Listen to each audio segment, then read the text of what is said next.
আসসালামু আলাইকুম রহমতুল্লাহি ওয়া বারাকাতুহু। তো এই প্রিয় হুজুরকে নিয়ে আমার একজন উস্তাদ বলতে পারেন বা প্রিয় হুজুর, তাকে দেখে আমি অনেক কিছুই শিখেছি। শুধু তার ভিডিও দেখে, তার কথা শুনি না। সে যেভাবে কথা বলে, যেভাবে মানুষকে জ্ঞান দেয়, যেভাবে কোরআনের আলো ছড়িয়ে দিয়েছে, তাকে নিয়ে আপনারা যেভাবে গুজব ছড়াচ্ছেন, এটা ঠিক না ভাই। বাংলাদেশের মানুষ আসলে আমরা কি বলে আপনাদের বোঝাবো, আমি কিছুই বুঝি না, বুঝছেন? আপনারা বিষয়টা জানেন না, শোনেন না, একটা গুজব ছড়ায় দেন। তো ১ম এ আগে বিষয়গুলা জানবেন, তারপরে করবেন। এখন আমাদের হুজুর পুরাপুরি সুস্থ আছে এবং সে তার বাসায় আছে।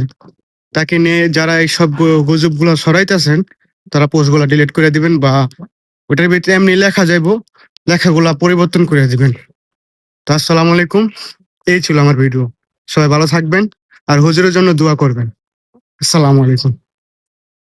চলে যাব এখান থেকে, কেউ থাকবে না। যিনি থাকার উনিই যখন থাকেন না, কারো কাছে মালাকুল মউত অনুমতি নিয়ে আসে না, আসবে না। শুধু একজন মুহাম্মদুর রাসূলুল্লাহ সাল্লাল্লাহু আলাইহি ওয়াসাল্লামের কাছে মালাকুল মউত যখন আসছেন, তো আল্লাহ বলছে বন্ধুর কাছে অনুমতি নিয়ে ঢুকবে। অনুমতি দিলে ঢুকবে, নাইলে ফিরে আসবে। বন্ধু আমার, খবরদার অনুমতি ছাড়া যায় গর্জায় ঢুকা যাবে না।